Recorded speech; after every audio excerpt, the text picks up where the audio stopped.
Hi everyone, welcome all our on our today's sessions on NDHB principles.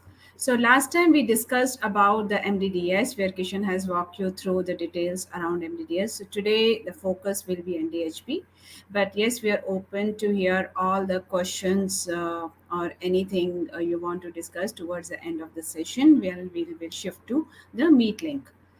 So we'll get started with our session today. Kishan, over to you now. Thank you, Komal.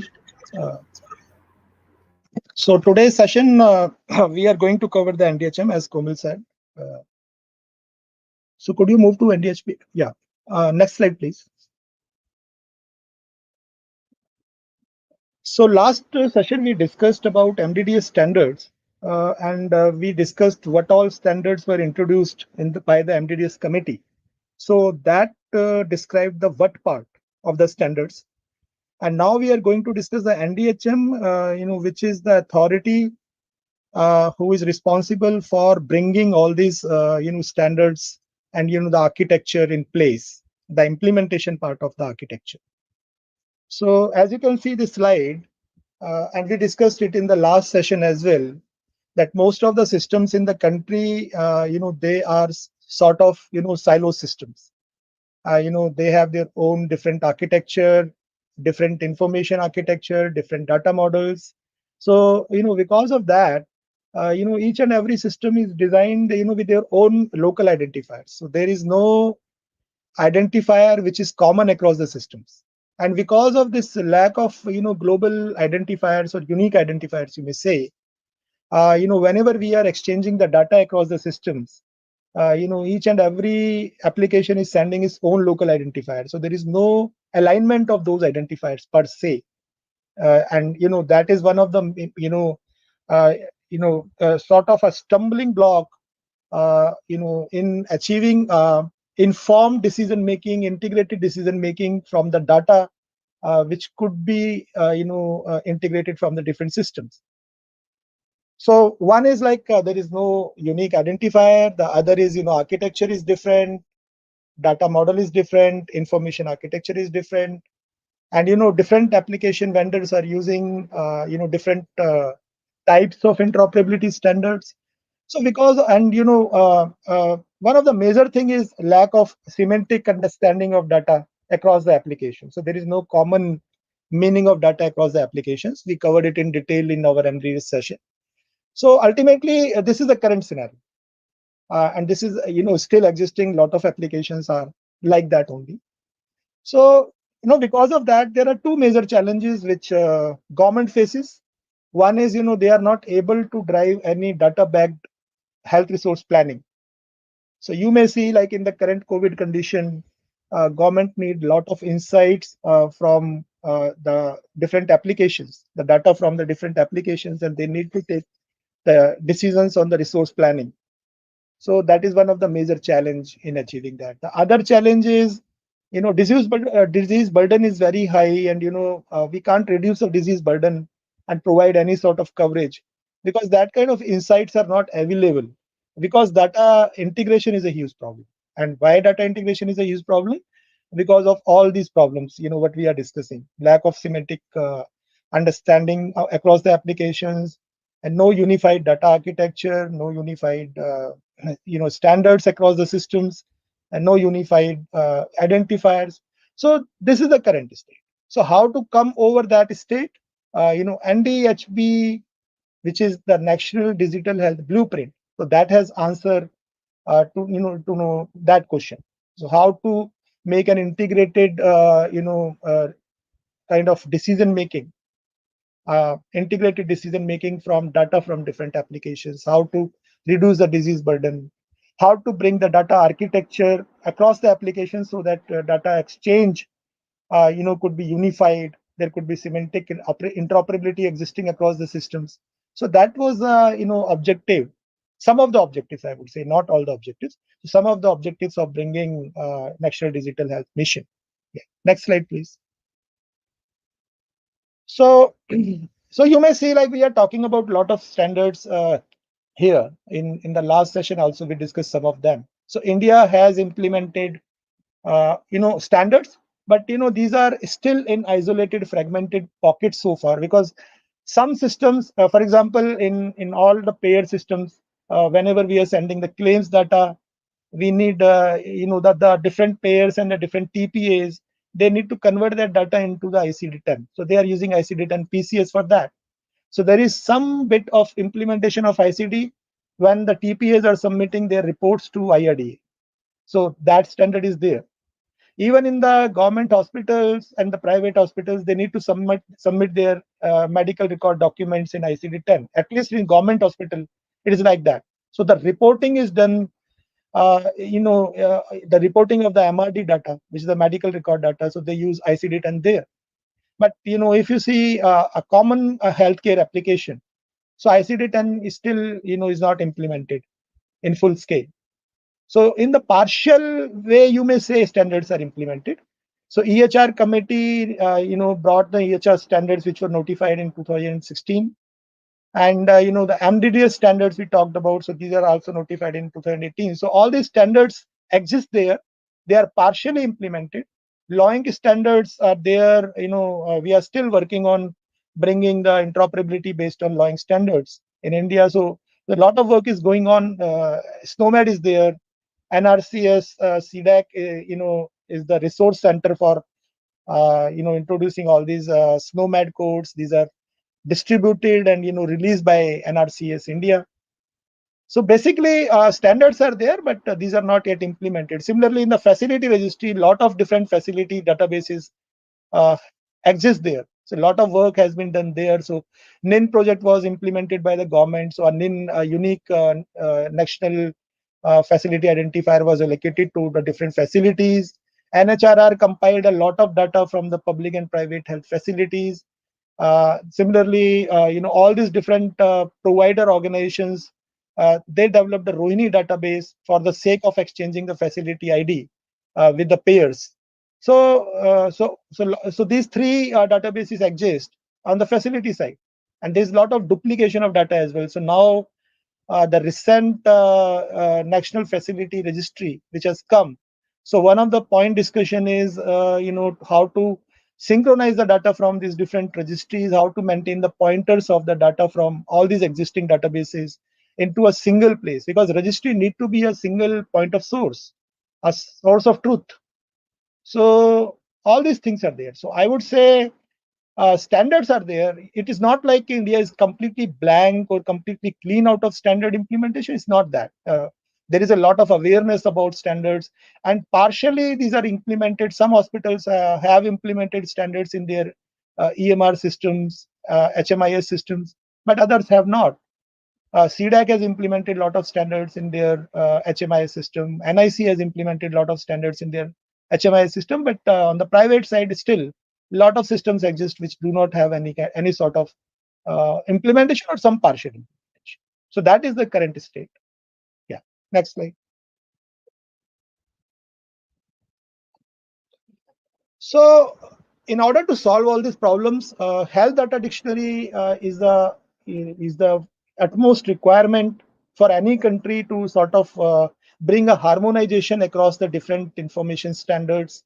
And basically, the health data dictionary describes the mechanism, the way like how these different standards could be published, how these different systems could be harmonized, and if there is a need of implementing different systems, then how like a sort of harmonization could be done, how the mapping between the different standards could be maintained.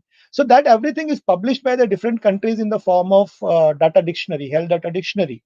And in India, we can say like the metadata and data standard report is our sort of first version of health data dictionary, but it is an evolving document. So all in future also a lot of changes will come in that, lot of updation and addition will happen in that database. So this health data dictionary primarily covers the different parts which are defined in the right hand side of the slide. So it talks about the different identifiers. I think we covered it in the last session also, but yeah, I'm quickly touching upon that again. So we need different sort of identifiers. We need a unique identifier for patients. We need a unique identifier for different providers and the different healthcare professionals like health workers. We need unique identifiers for doctors. So all these different identifiers are needed. Similarly, we need different terminology standards. So we need ICD-10 for diagnosis. We need SNOMED CT. So all procedure codes. So all these different terminology standards, are published in the Health Data Dictionary. Similarly, we need different electronic documents which should be machine readable. We call it e-object in our parlance. So basically, different e-objects already, my colleagues have covered, and they have talked about different e-objects related to provider space and the payer space.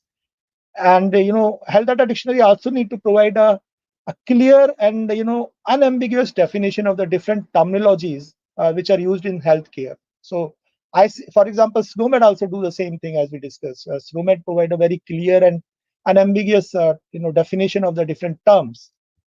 And then different metadata definitions covered in the MDDS document. The communication standards, what sort of communication standards should be. So different vendors are using different type of ways how they are kind of using the interoperability. So some are using HL7 standards, some are using web service model, some are using REST services. And the NDHB report has highlighted the FHIR standard, FHIR. I will talk about it. So this FHIR standard as the messaging standard for the country. Similarly, the different registries, like all these different identifiers come from the registry. So registry is the source of identifier. So the way I spoke, like a patient need a unique identifier, so there should be a patient registry. If a doctor need to be allocated a unique identifier, then there should be a doctor registry, a disease doctor. If a facility need to be assigned a unique identifier, then there should be a facility registry. So the facility, these registries are the source of different identifiers. So ultimately, all these details are compiled in a health data dictionary format. And most of these are covered in the MDDS committee report also, which I requested you. You may please go to the public domain and access those reports. Yeah. Next slide, please.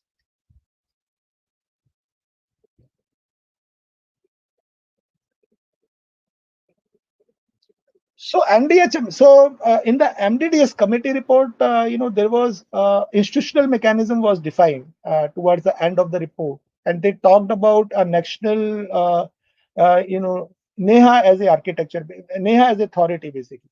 So National E-Health Authority, NEHA, which will be responsible for institutionalizing the interoperability standards across the different organizations, and to observe, to monitor the compliance of those standards, to ensure the adoption of those standards. So ultimately, with the same purpose, this NDHM was introduced. So NDHM. So there are three different words we are using here. So one is the NDHM, which is the National Digital Health Mission, and it is a part of Ministry of Health.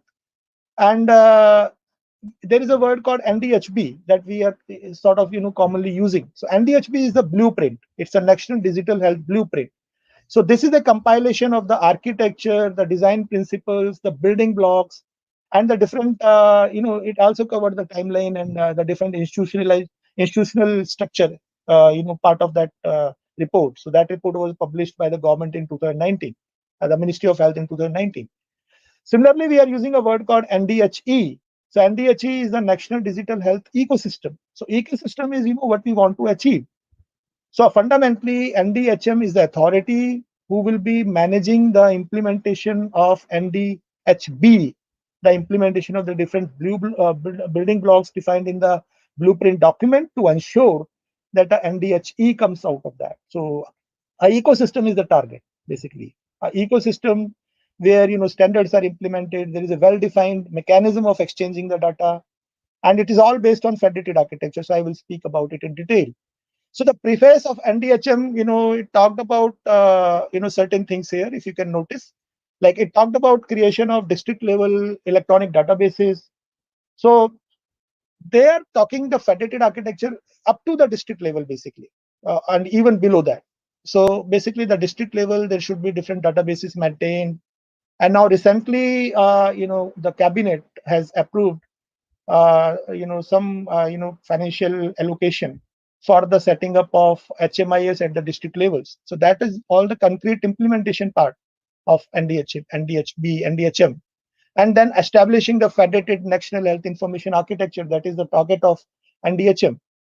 How to roll out and link the different systems across public and private health systems, at the state level and the national level. and then ensuring semantic interoperability based on metadata and data standards and the EHR standards, which are notified by the ministry. So these are the prime goals and objectives of NDH. Yeah, next slide, please. Yeah, so these are the common principles. So the goal of or the objective of NDHM is to achieve universal health coverage in the country through accessibility, inclusiveness and the affordability and the. So basically, these are the prime objectives which have been taken from the National Health Policy 2017. So ultimately, they are talking about inclusiveness. So that whatever technology and whatever architecture is, sort of recommended, that should be inclusive. That should reach out to all the segments of the society. That should be usable equally by a digitally literate as well as a digitally illiterate person. So in our country, they are still, majority of population is digitally illiterate. They are not, well versed to use any digital system per se. Or they and then a lot of illiterate people also exist in the country. So there should not be any digital divide. The benefits of the solution should reach out to the bottommost population segment of the pyramid, not just a top layer. So that is a goal. That is the objective. It should be accessible. So it should not only be accessible in the metropolitan cities where there's a good infrastructure existing. It should also be available in the hilly areas, the terrain areas, or the desert areas where there is very poor internet or no internet at all, or where there is very poor infrastructure. So it should be accessible, it should be reachable to everyone, and it should be affordable. It should be low cost. So ultimately, these are the goals which NDHM has kept in mind. And then another very important point they are talking about is the education and empowerment of the citizens. So patient will be the owner of his data, and a lot of design principles have been introduced, and a lot of building blocks have been introduced to strengthen the patient to be aware of his data. How his data is being shared, how his data is being used. So they are talking about all these things, a PHR framework. I will speak about it. On the technology side, ultimately they talk about a lot of building blocks. I will cover it. And then interoperability is the prime subject of the NDHB, the blueprint. And then it also covers the registries as a single source of truth. And the different registries come up there, which are basically 3 or 4 registries are very important in that, although there are a lot of different registries that can exist. So facility registry is required, a patient registry, or you call it a beneficiary registry, that is required, and then a health worker registry is required. Then disease registry and many other registries will come in time. Similarly, it lays down emphasis on the use of open standards, open APIs, and security and privacy by design. So basically, by design means whenever any vendor is planning to develop a new application, the security and privacy has to start from the beginning. It's by design. It is not something a vanilla layer on top of the product, or you can define it anytime. So they are clearly using the word security and privacy by design. So whenever you are designing an application, you need to be very careful about designing all the aspects of security and privacy.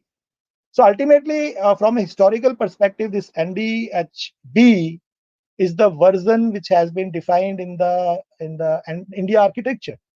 So India architecture is basically, it talks about one governance in the country. So when we say one governance, it means all these different systems, whether it is in public health or in private health, they should be so connected together in a loosely coupled manner, and there should be a seamless interoperability of data in a semantic manner, so that there is a common understanding of data across. So ultimately, you can get integrated data sets out of these different applications for whatever purpose you want. You can develop the reporting out of that integrated data set. You can also use the service delivery frameworks for delivering the different healthcare services to the citizens. Once you have these goals achieved, if you have the semantic interoperability implemented, then you can easily define any digital service, and the different service delivery frameworks can be used for delivering those digital services. These are the ultimate goals, and for that we need the open APIs. sort of public APIs which can be developed as a REST web services, and any other vendor or any other person who want to develop any solution or any different mobile apps or web apps, whatever they want to develop, they can use these open APIs to get integrated in their systems and define the features there. So nothing is proprietary out of that. So everything is open source. Everything is based on mighty open standards. Everything is based on open APIs. And fundamentally, security and privacy has been given a prime importance in NDHP. It should be by design. Yeah. Next slide, please.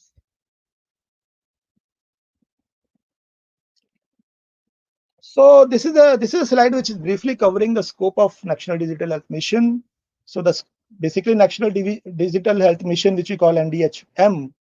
So the main vision is to create a national digital health ecosystem. So that is a prime objective they have, which achieve the universal health coverage in an efficient, accessible, inclusive, affordable, timely, and safe manner. So I think we have already talked about it. It should be accessible. There should not be any digital divide. It should be equally reachable to all segments of population. So we have to take care of the design rather than expecting the people to understand a very sophisticated design. So you can't expect a person living in Bangalore using the mobile application who's IT savvy. You can't expect a farmer or a labor to be using the app in the similar way. And that kind of expectation you can never have. So you have to design your solutions in a manner that different segments of the population are able to use the benefits out of that app or that solution, whatever you're designing. So that is the prime objective of NDHM. And then they are talking about the data services, the information architecture, and the different infrastructure services to achieve these objectives, to set up the national digital health ecosystem. So whatever is required, these are being defined as a set of building blocks. And you see that the below diagram, you see like the different entities are there covered under two categories. So one side is the governance side, which is the left-hand side. So on the governance side, it covers the ministries, the regulators, or the different accreditation bodies. Like for example, we have this, the quality standards we have in India and the different acts and laws. So it covers the different bodies who are the governing side of the entities. And then it also covers the entities who are on the governed side. So for example, the different public health system institutions like district hospitals or our primary healthcare centers or community healthcare centers. So that, and then in the private health, all these different hospitals, starting from the primary clinics up to the quaternary hospitals, medical colleges, super specialty hospitals, then payers. So payer side, the different payers, the TPAs, and the different hospitals who are using the different healthcare, who are covered under different healthcare policies and providing the healthcare, this thing, claim services. Then the different IT providers, the different vendors who are developing the IT solutions, and the different workers, health workers, or schemes or health missions, or the health information providers, the different doctors. So all these entities are the governed entities. So NDHM is quite all pervasive in nature, if you can see. So it pretty covers everything related to the healthcare dimension. And whatever guidelines, frameworks, are laid down in the NDHM, that is sort of covers all these entities on the governed side as well as on the government, on the governance side. So it defines the mechanisms, how governance will be set up, what will be the institutional structure, what different regulations and acts are required, basically. And on the governed side, it covers the different design principles, the different building blocks, and the different standards that need to be followed by the different governed entities. So NDHM is basically sitting on top of both these sides. Yeah. Next slide. So these are some of the standards I will cover in detail as we will go. So it talks about privacy and security by design. It talks about content and interoperability. So it has gone to the level that it has defined like all these different data sets that need to be exchanged across the application. So what will be the messaging standard for that? What the different e-objects will be there? What will be the structure of those e-objects? What will be the data elements within those e-objects? What are the different value sets?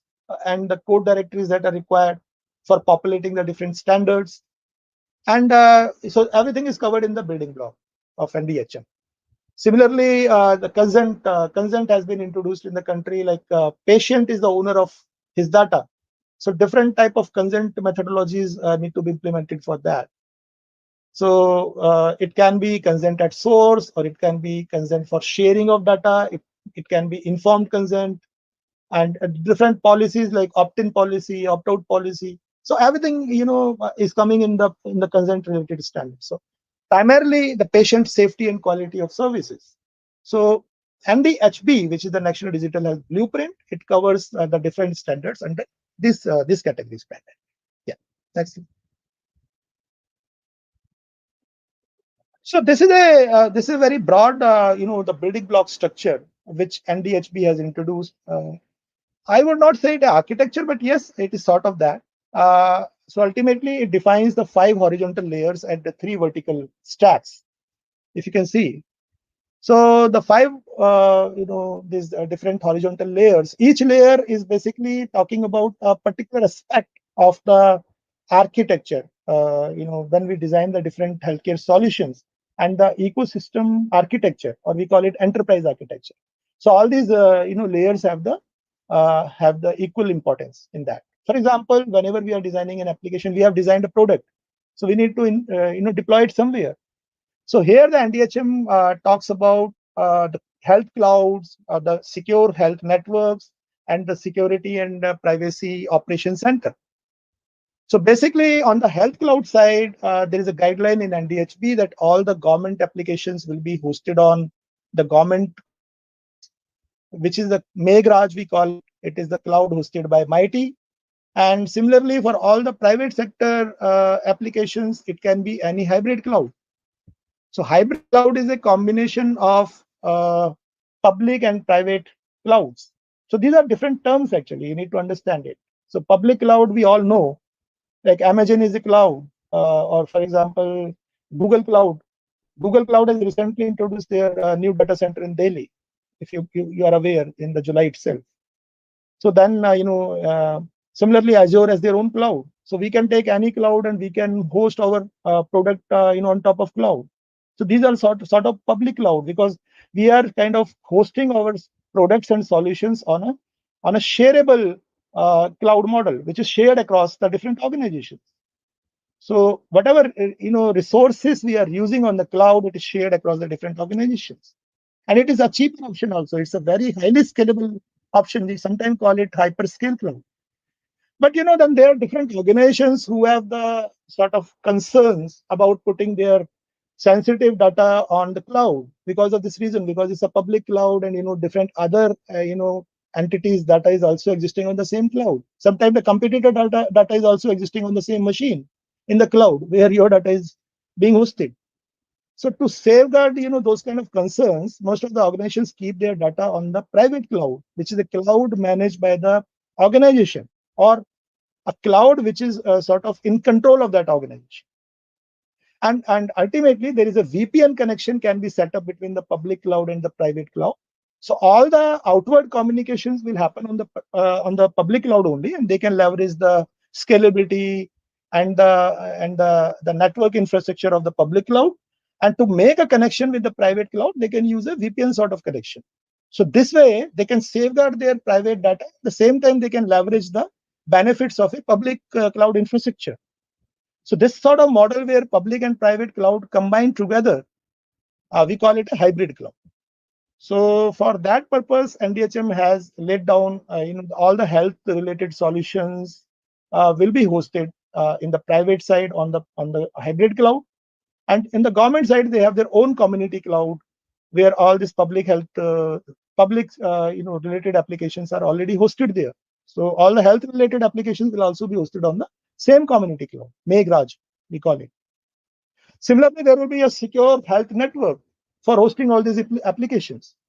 So this network, they can use MPLS, which is a multi-protocol layer system, or VPN. So they have to use either of that to secure their network. It cannot be an open network sort of thing. It has to be a secure VPN. So this sort of secure health network is recommended for all the network infrastructure. And similarly, they are providing a security and privacy operations center, which will sort of monitor all the different transactions which are happening, and it will sort of audit and identify all the different sort of what you say, all the deviations basically. So, for example, if let us say a pediatrist is attending the medical record of a adult, so that is not possible because pediatrician by default need to treat only babies. He should not be giving treatment to a man or to adult. So ultimately, if any sort of that thing is happening, that is a breach. That is either a security breach or a privacy breach or some maybe a hacking, or that is a malpractice. So those kind of operations will be monitored and managed and audited using security and privacy operations center.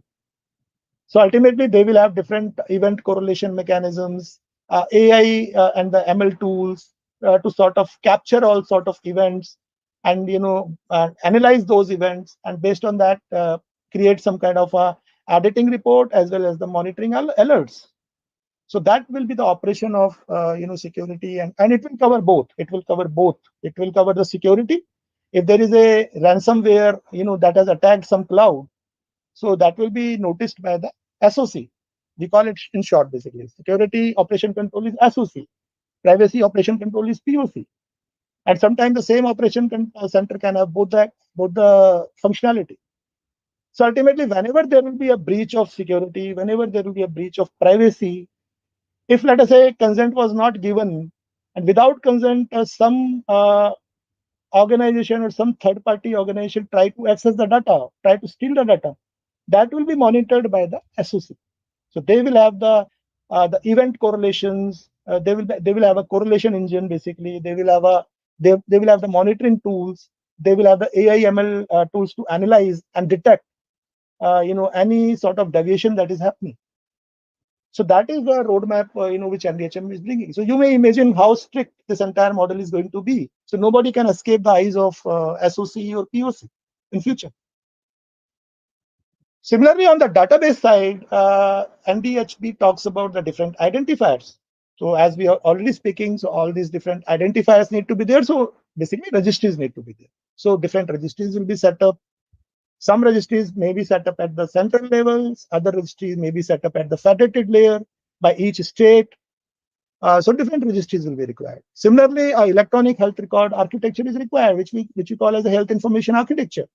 So health information architecture is a prime goal of NDHM. So basically, we will talk about HIE, in our subsequent session, next session, and then different health master directories. So along with the registries, you also need the different master data, because this is one of the common challenge in healthcare. Different applications are using their own master tables. So for that reason, MTDS has already identified 121 code directories. So out of that 121 code directories, most of the master table related tables which are need to be maintained in the different applications, healthcare applications, have been identified. And around that, some 70 plus code directories, some data has already been populated in that. Although, as I said, this can never be a final exercise, I can say, or everlasting. It's an everlasting process basically. So it's a evolving process. The more data will be coming in the time over time. But whatever was the understanding that time, so based on that, already 70 plus code directories were populated. So now the different health, different health vendors, IT vendors who are designing these different solutions in the healthcare space, they need to take those master data tables. Either they can make a copy of those master tables in their respective applications, or there will be a master data management solution deployed somewhere by the government. And then we can replicate the master data from there using some open API model. So that solution will yet figure out. So that is a data side thing which NDHM covers. Similarly, on the technology building block side, they are talking about anonymizer and de-anonymizer, because for all these research data, for the aggregation of data, reporting for the reporting purpose, we need to hide the personal information of a patient or a person health identifier information, identifiable information, PHI. So we should not be revealing the patient name or his address or his mobile number or his gender, to any person who is not a care provider of that patient, or who does not have a direct interest in providing any sort of care to that patient and without his consent. So ultimately, this aggregation data, definitely that comes, only when your EHR has already been populated. Only after that, you take the data out and, you sort of populate the data in some sort of data lake, and you create some analytics on top of that. So that data, you never need the PHI of the patient. You never need the personal information. A research person does not need the patient's address or patient mobile number. Most of the time, they are dealing in the aggregated formats only. They are more dealing at the statistical level. They are deploying the statistical techniques to derive their research models. And nowadays, machine learning has come. So a lot of machine models are coming out. So that never need any person identifiable data, and that is useless. So ultimately, you need to hide all that person identifiable information, and for that you need sort of anonymizer and a de-anonymizer. So I will speak about it more in HI session. Similarly, you need health locker, because a patient can ask for his records and store those records in his own health locker. We call it health locker or health vault. So DigiLocker can be one health locker, for example. It's maintained by MIT. If we add some extra functionality in DigiLocker, that can be one potential health locker. Similarly, consent manager, because patient should be in a position to give the consent. Informed consent should be there. Whenever you are storing and processing the data of a patient, you need to capture the consent. Similarly, whenever you are sharing that data with any other entity, you need to give the consent. And similarly, whenever somebody is doing something with your data, at whatever point of time, a consent should come to you. So that consent manager is a component. That is a technical component, basically. That is why it is in the technical building block. Similarly, you need the health analytics solution. You need the GIS servers, where you can tag the GIS server with different registries, and you can provide the features like where is my nearest COVID hospital, who has the empty beds, what is the available beds, where I can get ambulances, where is the available ambulance existing near me, or all these kind of different health related services will be required. So they need to be a GIS functionality for that, and a health information exchange, which is kind of connecting all these different pieces together. So it is one thread which is kind of sort of unifying the entire spectrum of the different entities which are coming up in the entire NDHM. So HI is not just consent manager. HI is not just registry. HI is not just any one single thing. HI is all pervasive. So that is why we have kept a different session to cover that thing. So these are all different technical building blocks. Then application building block, you can develop different applications based on your requirements. So for example, recently, so this healthcare, a lot of apps can be built. So they are bringing primarily two important design principles here. So one is cloud first and the mobile first. So till 2013, 14, whatever, cloud was not the prime importance, or whatever, the different CIOs were maintaining their application. They were only using cloud as a alternative of not buying their own servers and storages, and instead of that, pushing their data, deploying it on some kind of public cloud.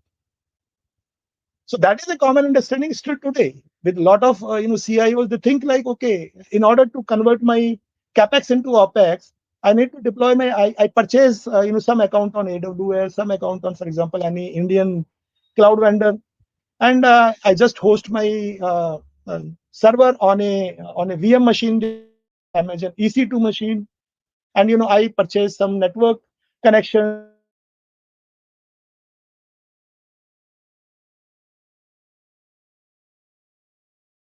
Nowadays, this is only a IaaS model, the infrastructure as a service model, which is just one part of the entire cloud offering. If you study the cloud in detail, there are a lot of other solutions which you can deploy on cloud, and different features you can leverage. So there is a PaaS model, which is platform as a service. You can leverage the cloud managed services to develop your own solutions. That is a platform model. Or you can deploy your entire software on cloud and you can provide it as a cloud as a service model.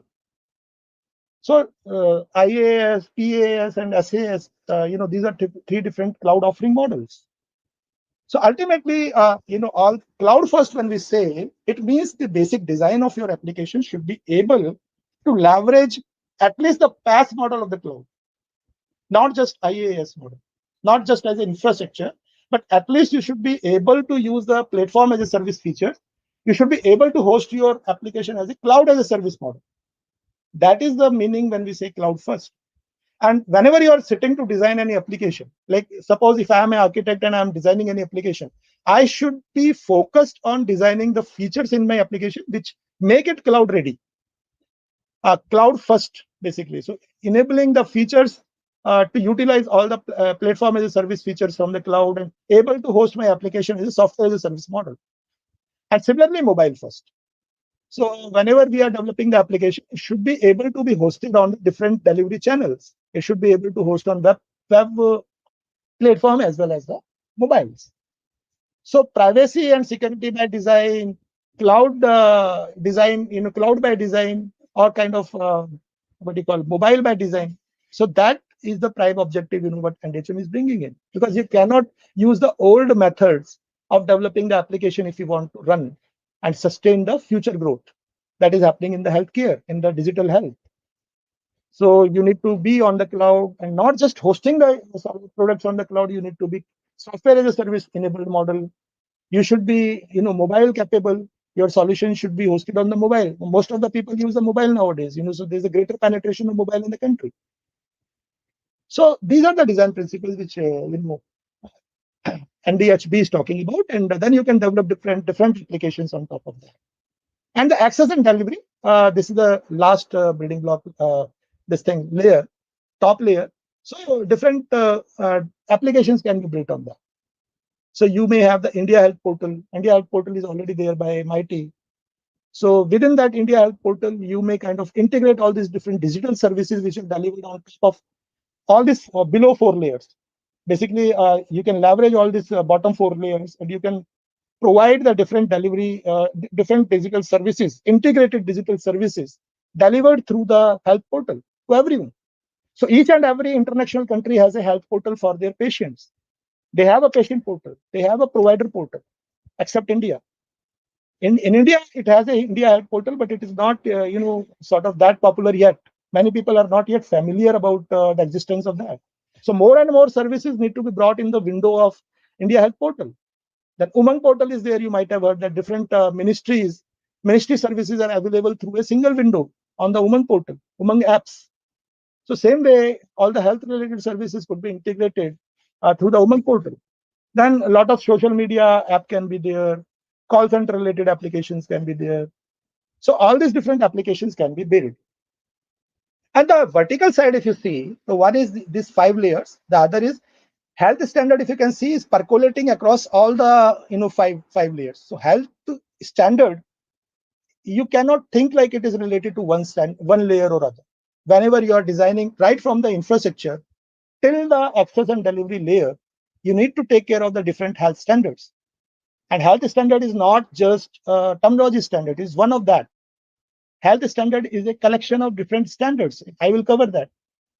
And similarly, this unified health communication center, which I spoke about, the privacy and security operation center, that is sort of covering all the 5 layers.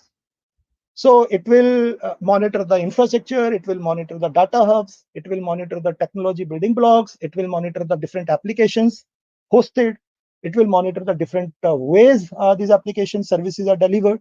So ultimately, it's all pervasive. So this is a very brief, diagram I've tried to cover here, which sort of talk about the NDHM vision to bring the digital architecture in the country to ensure a unified health coverage. Yeah, that's right.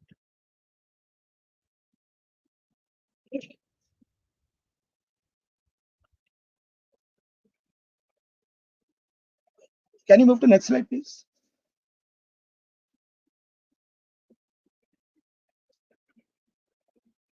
Yeah, so I think Supriya already covered this point, when she was covering a topic. So I will not speak much about it. So ultimately, what we are saying is the data sets that need to be exchanged from across the different entities that need to be machine readable and also human readable, I would say. So you can't say like it is only machine readable. So what do you mean by machine readable? I will cover the e-object thing very soon in the next couple of slides.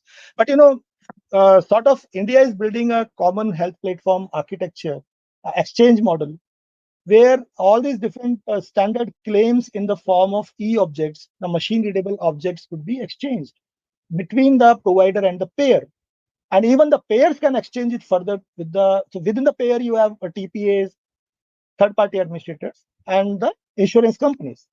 So they should also be able to exchange their whatever data. For example, any transaction above 3 lakh, that need to be handled by the insurance company, not by the TPA. So they should currently they are exchanging all the data through the emails only. So even that kind of exchange should go between the TPA and the payer uh, insurance company organization through the e-objects. Now, similarly, all these payer companies and the TPAs, they need to submit the monthly report to IRDA. So even that report format should go to the IIB platform, the insurance bureau, platform through the use of e-objects. So e-object is all pervasive. So that e-object actually. So this is this slide we are showing you how the interoperability exercises are happening in the country, how the process has already started, the design process and implementation process has already started, where the different providers and the payers will be exchanging their data using standard e-claim formats, and that will be machine readable. So definitely in the backend system, the teams who are the solutions which are deployed on the different payer side and the TPA side to auto adjudicate the claim, they will be able to auto adjudicate it. Currently, they are not able to auto adjudicate. That is a manual process. So whenever we submit a form through a mail, this is the current process I'm talking about. They receive it from the email, then one team is sorting that form, the other team is manually entering the data from that form into their backend ERP systems, and then onward their doctors who are sitting start adjudicating the claim. And in that process there is no fraud detection. There is no, I mean, there are a lot of errors in kind of reporting the data in the ERP systems. Manual errors are there, and the process is lengthy, tedious, time taking. So when the e-object thing will come in, when the interoperability layer will be set up, when this exchange will come in, so this entire process will become automated. Whatever data from the provider system is submitted in the form of claim object through the claim platform, that will be routed directly to the provider, to the payer system, backend system. And the payer system can auto adjudicate that. And they can define the rule engine, which can flag the different claims based on the rules which are defined in their engine, whether this should be passed or whether this need a manual intervention or that is rejected altogether. So those kind of different rules can be set up. They can manage the fraud detection part in that. They can observe the fraud behaviors and they can stop it before adjudicating itself. So all that is a possibility which is currently happening. Excellent. Similarly, on the provider side, the different e-objects have been identified, like discharge summary, consultation note, prescription note.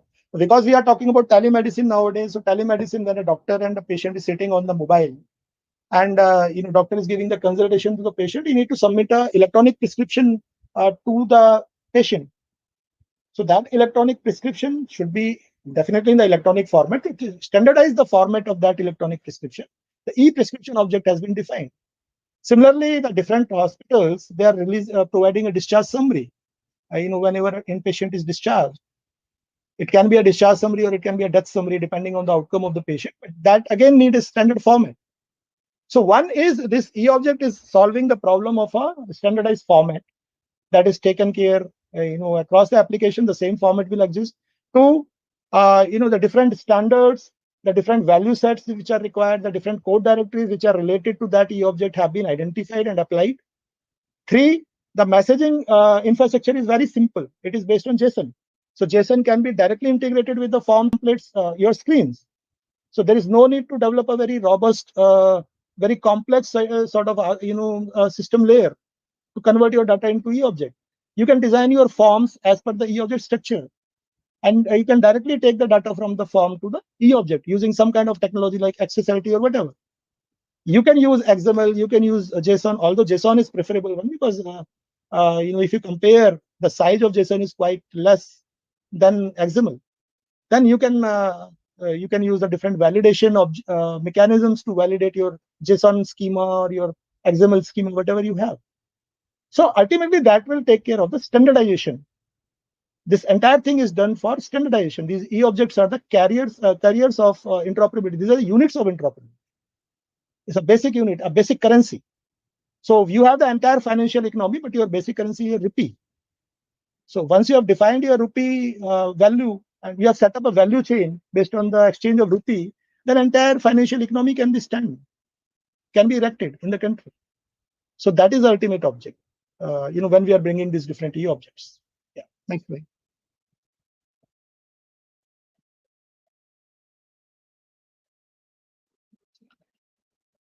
So if you see NDHP at a brief, what it is doing, one is it is ensuring the compliance of different standards. So in terms of standards, it is ensuring a universal language across the systems.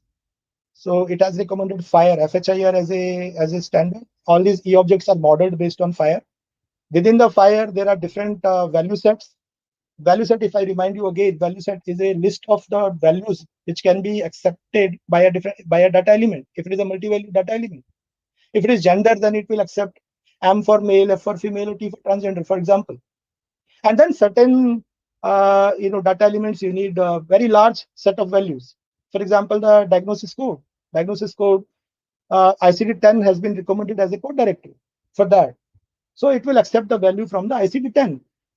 Similarly, for all the lab investigations, law code has been recommended. So ultimately, one is it has notified all the standards. NDHM has notified all the standards that need to be adopted in the interoperability layer. Two, it is ensuring the compliance. So it is building the mechanism how the different entities can be incentivized or de-incentivized to adopt those standards. But that point will come later. I mean, it is just a starting point. Then, this NDHM is talking about building all these different registries as a single source of data and the source of unique identifiers. So we have a patient ID, so PM Modi has already spoken about each and every citizen need to have a unique health ID. So for that, a health ID registry is required, a beneficiary registry is required.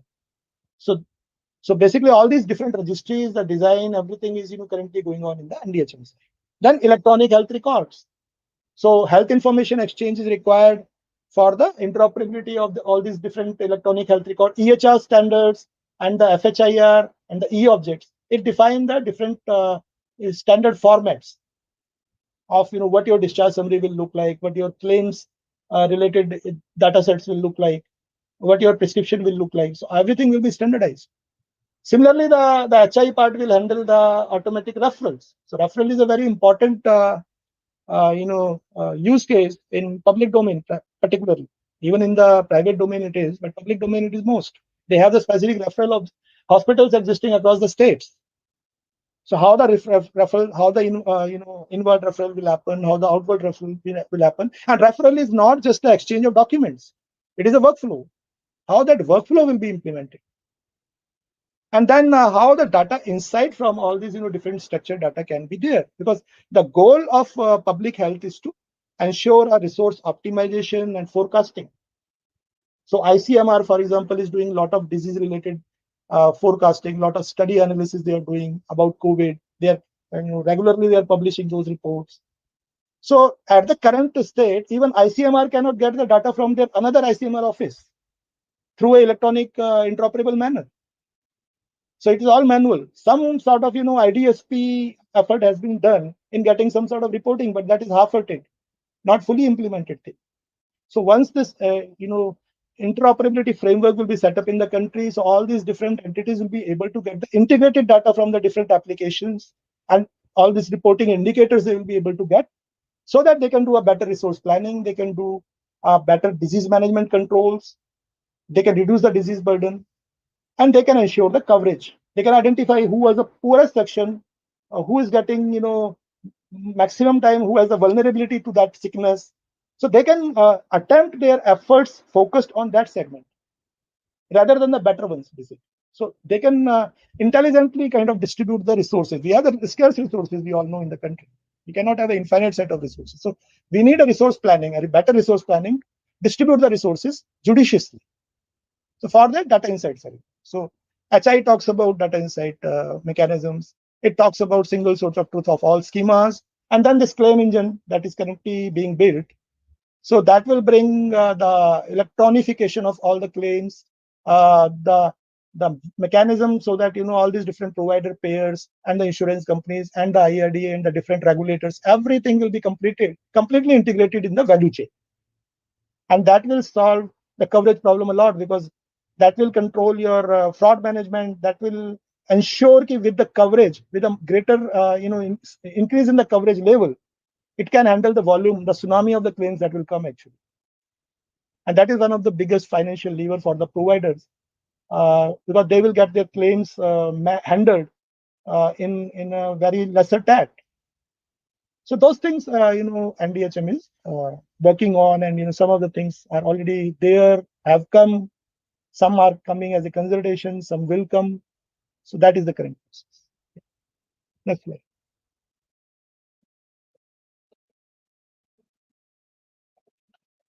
So I think institutional framework we have already talked about. This is another part. This is the last chapter in the NDHB, the blueprint document I'm saying. It talks clearly about the governance and the implementation. And the success of any technology implementation requires a very strong governance model. For example, this thing, GST. So GST success is not just the success of technology.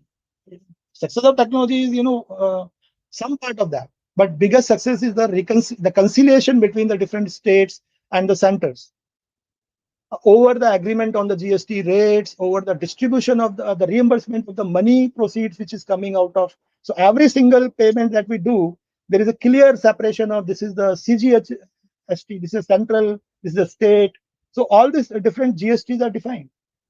And this entire framework is sort of completely electronic. So all these GST invoices are electronically submitted by the different traders. Each and every GST document, the invoice document, everything has a well-defined schema. So all these things. So but it has a strong governance and an implementation model. The same way, NDHM is bringing a governance model in the healthcare domain to ensure the success of healthcare, health and information exchange. Yeah. Next slide. So these are the different recommended standards. So basically, NDHB talks about MDDS standards in detail. It talks about EHR standards. And most of the standards have come from either of that, either EHR standards or MDDS standards. So for consent management, they are recommending the ISO 17975 standard. And they are also talking about a consent framework based on the MITRE open standards. Similarly, they are talking about FHIR as a FHIR release 4 as a standard for the messaging interoperability. So you don't need a simple web service. You don't need a HL7. FHIR is another variant of HL7, which is very simpler, because it is a JSON format, so you can integrate directly with the your web forms, or you can integrate it with your machine layer. I mean, your middleware layer, whatever way you want. Then on the still images side, it talks about the PDFs and the JPEG and all. But here, one point I want to add, because MITRE talks about the open standards. So I think they can use the open standard data there. You have the open Word document library. So PDF, PDF, if you want to leverage the features of PDF, you need to pay. So far possible, you should have the open source, comparison. I mean, the additions of these different technologies. You have an open source edition of Word, which is called Open Word. Similarly, you can take an open source version of PDF. And then, the different formats like OGG video format or, MOV format. So again, this MOV format is proprietary. So they should recommend the open source standard as much as possible. So basically, these are few of the things which I think and DHM can correct. So like OGG Vorbis they can use for all the audio thing, and the OGG Theora, sorry, THEORA, that they can use for the video. That does the exact same thing, but it is all in open source. So those things you may use. Then diagnostic images, for example, your radiology images or CT, MRI, for example, or the X-rays. For that, DICOM standard is should be used as a embedded binary format in the FHIR standard, FHIR resources. Terminology standards they are talking about SNOMED City, but different places we are recommending other standards also coexisting, and there should be a mapping, a cross mapping, between the different standards wherever it exists. For example, all this financial related data on the payer side, they need ICD-10. For the procedures, they need ICD-10 PCS. For the billing side, IRD has already published the standard billing codes. And those cannot be neglected because those are being used by so many hospitals. You cannot ask those hospitals to stop it and suddenly start using something else. So wherever possible, you should have a cross mapping, exist, which can convert one format of standard into another format of standard, if it is possible. So for example, it is possible to convert ICD-10 into SNOMED, or sometime so you may use ICD. Some places it can mappings can be provided for ICD-10 to 11 also. Right now it is 9 to 10. ICD-9 to the ICD-10 is available, but in future when 11 will come, the cross mappings will be available between ICD-10 and 11 as well. So if some hospital is using ICD-10, some other hospitals started using ICD-11, so they can use a cross map to sort of to map the codes from the different standards. So those kind of mappings are required. And then on the security side, they talk about digital certificates, they talk about transport layer service, SSL, and SHA 256, AES 256. These are all different encryption protocols which need to be followed by the different applications. And security is not just interoperability security, it is the application security basically. So all these different controls like access control, audit mechanism, the role-based privilege management basically. So there is a particular ISO 22600 standard exists, which is recommended by the EHR standard. So that can be recommended. So wherever possible, NDHP is publishing the relevant standards. And as a provider, the different organizations can take those standards and implement in their respective system. Yeah, next slide.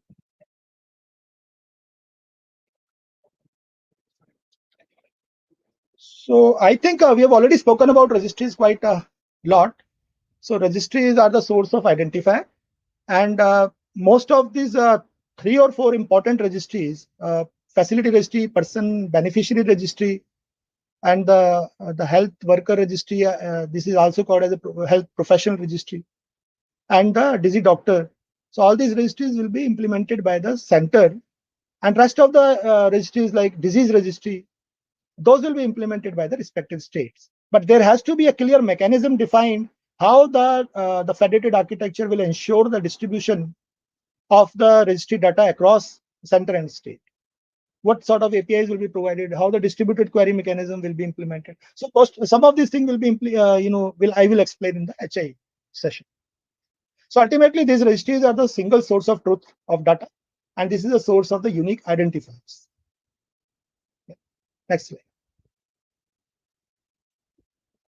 Yeah, next slide. So I think we have spoken. I have already spoken about the claim object and the discharge summary object. So E object is basically it is an electronic object that is a unit of interoperability, that has a standard format, that has standard value sets and the code tables assigned to the data elements.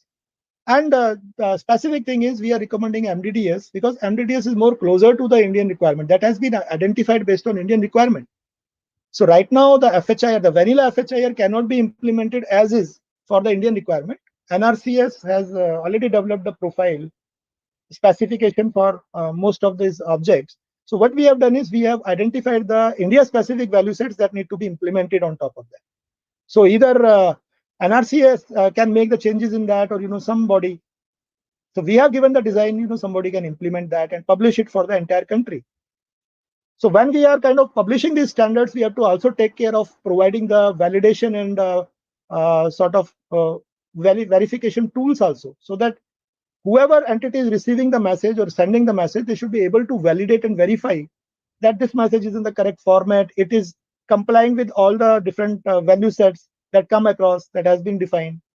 It has a proper structure. And so far, so possible, there are vendor-specific custom data elements also. So that should be used to a minimal level only, because most of the minimum data set that is required for the interoperability across the country, that has already been identified as part of the standard e-object structures. So these are machine readable, so you don't need to read it. It's in the JSON format. It will hit your backend engine. The backend engine will process the e-object and will automatically populate the data into different tables. Or if you want to display it on the screen, then XSLT tools and different tools are there, which can and if it is JSON, then you can directly integrate it in the JavaScript diff sections. Basically, you need not to do anything much about it. So that can be displayed on the screens also.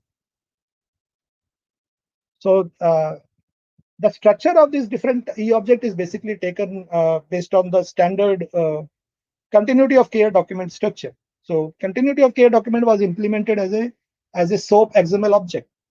So it had a header and it had a detail. So basically, if you study the SOAP architecture, SOAP, so it is an envelope structure.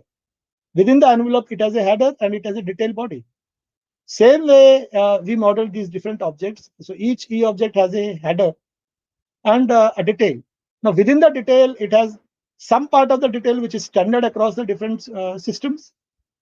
That will not be changed because it is a minimum data set that is needed. And if anyone want to, add on top of that and want to extend that data set using their own custom element, and they can use the custom segments as well. So custom segment is similar to the JAD segments in the HL7. If you are aware of the old HL7 version 2 technologies, then JAD segments and JAD fields we can use for creating our own vendor-specific custom data elements. So that provision exists there. So as an entire envelope object, this entire e-object will carry the different data elements, and within the data element, it will carry the values from the different value sets and the code directory, and that you can use as a carrier of interoperability data from one entity to another entity.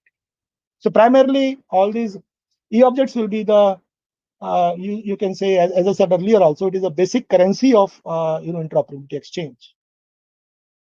Yeah, next slide.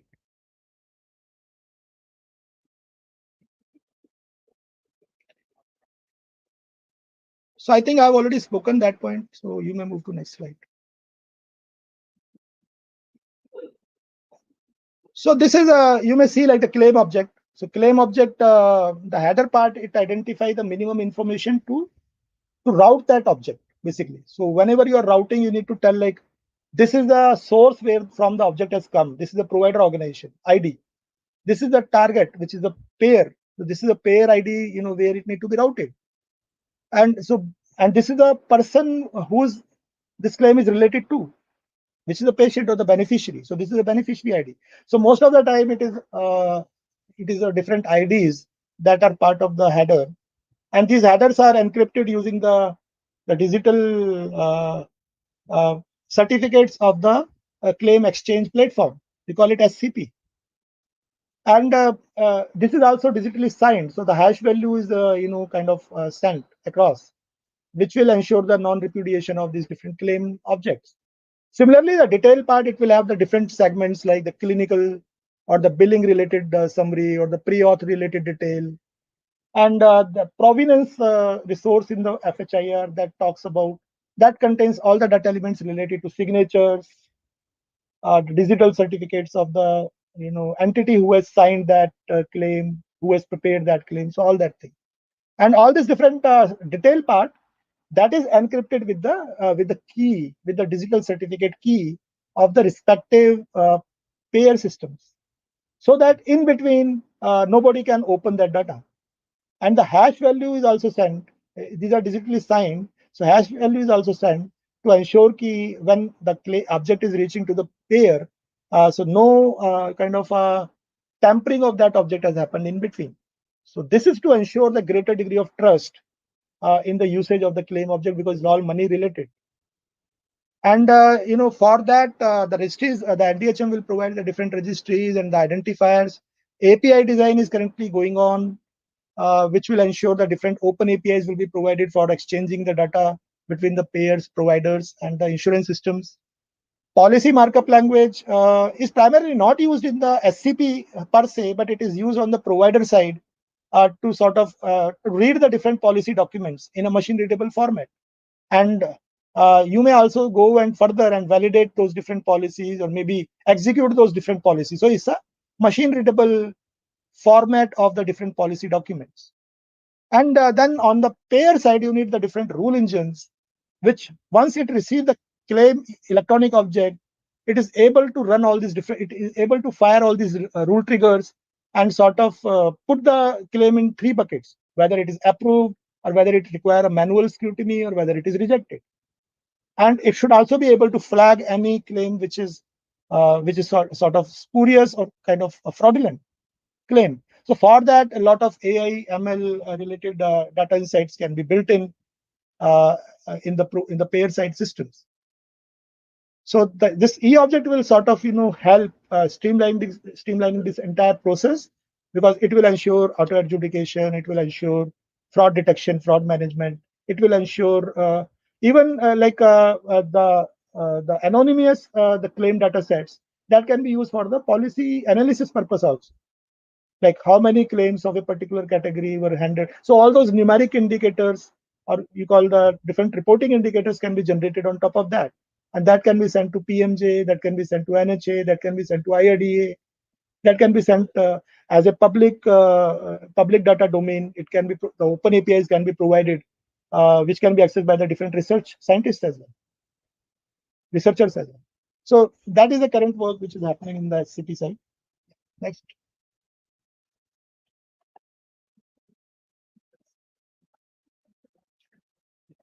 So microservice is a little bit technical architecture. I will try to make it a simpler one. So one of the fundamental thing which NDHM talks about is the scalable architecture. It requires a broad next. So 2 or 3 things I already covered. Let me repeat it again. So one is it requires a cloud first strategy to be implemented by all vendors, so that application should be able to use the hyperscaling features of the cloud.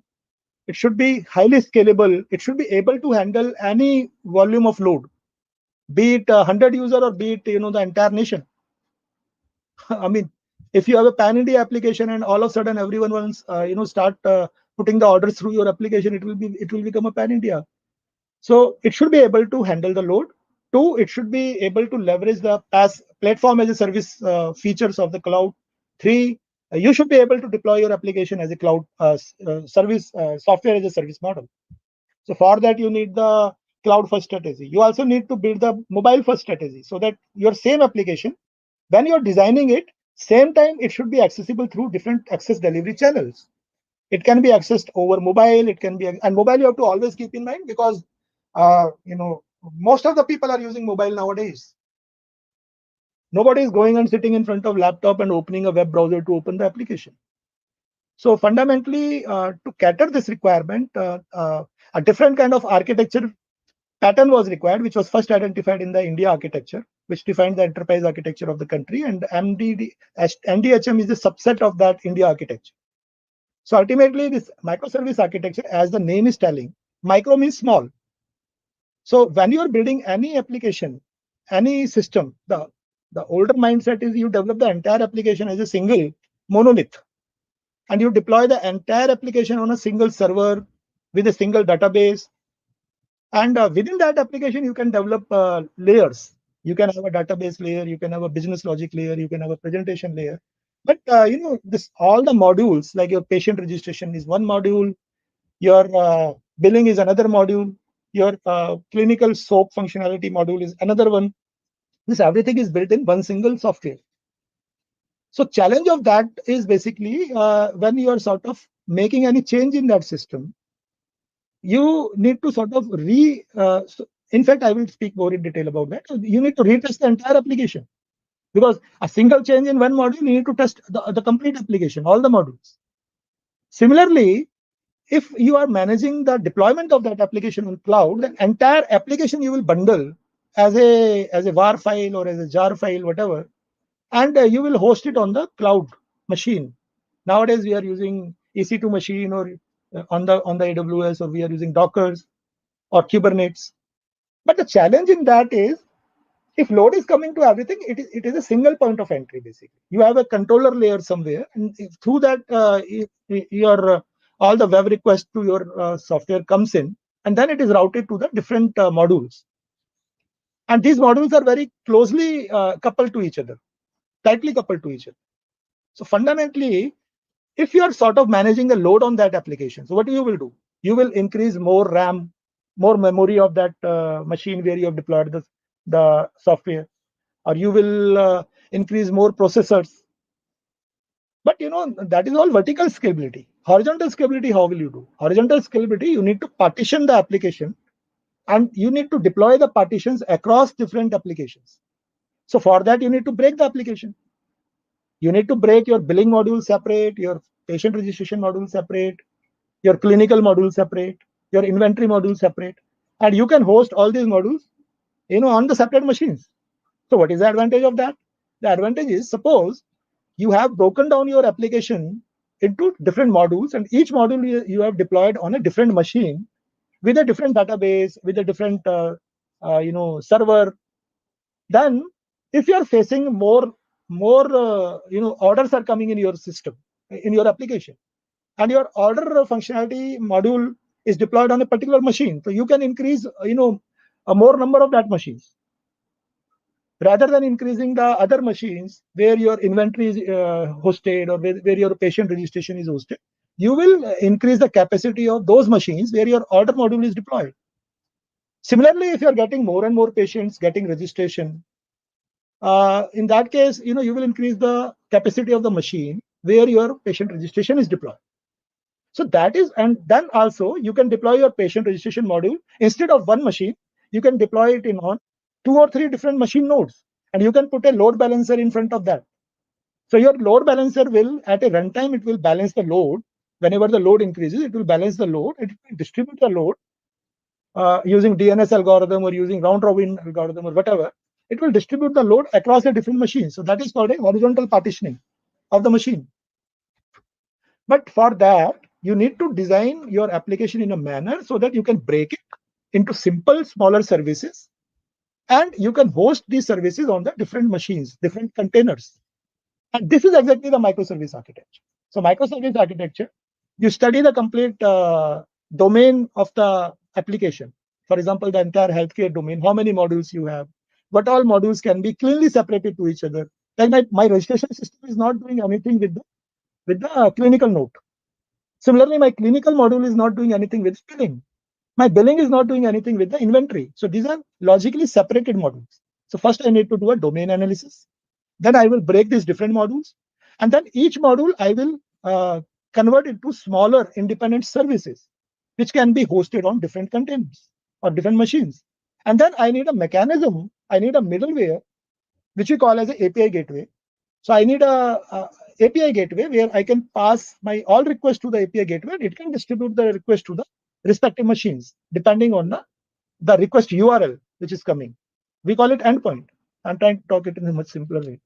So that is exactly the microservice. Microservice architecture is an approach, it's architecture style of developing a single application as a set of smaller applications which can run in its own machine or own process, and which can communicate together using simple internet services or the HTTP service.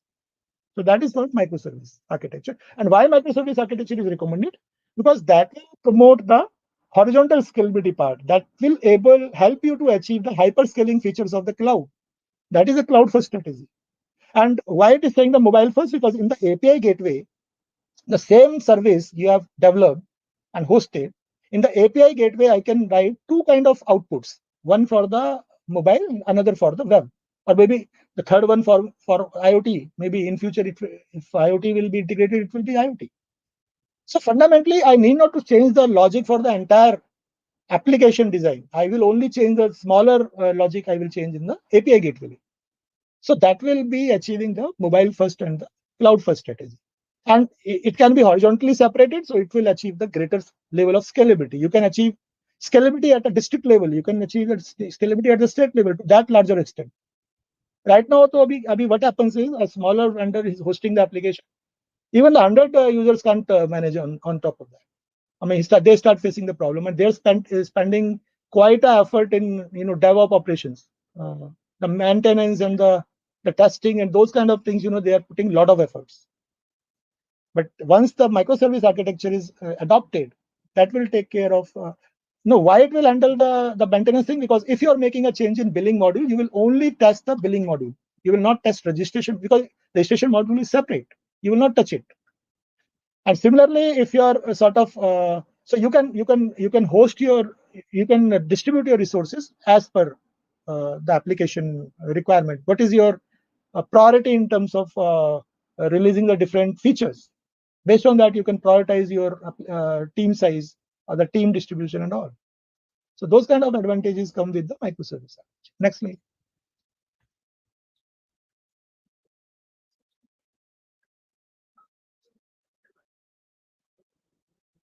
Next slide.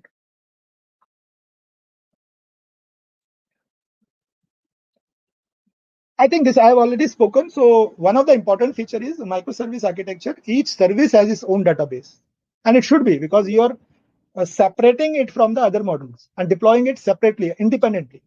So it has its own database. So the only point where all these different services are connecting is the API gateway. So API gateway, you are registering the endpoints basically of all these services. And so it is also, it has a discovery mechanism in that. So even it is not tightly coupled there. Only what you are doing is in the discovery server, you are registering all the services. And the discovery client, the API gateway has the discovery client. It is discovering all the endpoints. Okay, this request is related to billing, where it should go. It is deployed on that machine. So it will route the request to that machine. This request is related to inventory. So it will send it to the inventory related server. So that kind of routing logic is implemented in the API gateway. But rest, your services are separate, your database is separate, and all these are independent services. So that is a way of developing a microservice. Next slide.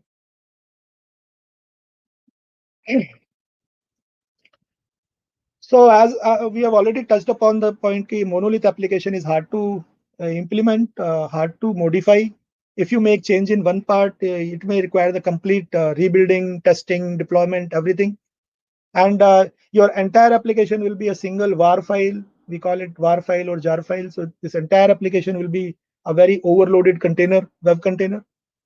The entire application you will build using only one single technology, whether it is Java, PHP, whatever, .NET. And it can handle only the vertical scalability. There is a scalability risk. If more and more growth of load happens on the machine, it may fail. So it has a limitation on that. So it's not a scaled application. Because nowadays we talk about designing the applications at a scale. So whenever you want to design application at a scale, microservice architecture is a necessity, not a choice. Yeah, next slide.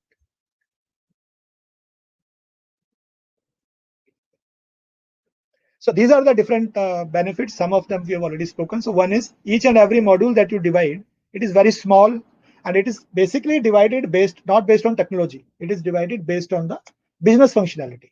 What business functionality can independently exist from others? So that business functionality is considered as one microservice. And for example, clinical notes, SOAP node. So maybe one way is you can design the entire SOAP node as one microservice, or maybe within that, the subjective, objective, consultation, and plan, each component you can divide as a separate microservice. So that is the granularity to the point, what point you want to kind of segregate the different functionality. Then fault isolation. So if something goes wrong in registration, it will not stop your billing, because billing is separate from registration. Polyglot persistent, because each and every microservice has its own database. So you may choose any kind of database. not necessarily one database technology only. You may choose SQL Server, or you may choose Oracle. Someplace you may choose MongoDB or some NoSQL database. So depending on your requirement. So if I'm getting a prescription, for example, in a teleconsultation, if I'm generating a prescription, the entire e-prescription, I can store it as a JSON object in a MongoDB. So no need of having a database for that. No normalization rules are required for that. Similarly, you can scale your team. I already discussed. You can plan. You have only 5 developers and you have to develop. You have 3 important topics in front of you. You need to roll out. Which one I roll out, basically? So you can prioritize, basically, and you can put, one of each of the 5 members on the different module if you want. So that kind of parallel distribution can happen. And compliance to MDHM standards. So it is one of the important guideline, which is defined by India architecture and the NDHP. And within that microservice design, what Access Health, as Access Health we have done, in the design we have considered the different standards that need to be part of that, the MDDS standard and the different terminology standards, and the different other security and privacy related standards that should be part of the microservice architecture based on NDHM guidelines. Yeah, so it is loosely coupled, it's cleanly segregated separation of the different services. Each service has its own, and you can use different technology to develop it. This is the best advantage. You can develop a registration module in PHP, you can develop a billing module in Java, and you can develop inventory module in .NET. So that kind of flexibility also you have. But ultimately, the main advantage and the single most advantage of using microservice is to achieve a highly scalable design architecture. So whenever you want to design application at scale, you should use microservice. And by cloud first strategy and mobile first strategy will be part of the microservice design implementation.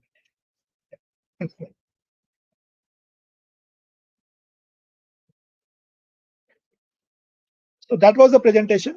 If you have any questions, please feel free to ask those questions. Over to you, Dr. Pankaj.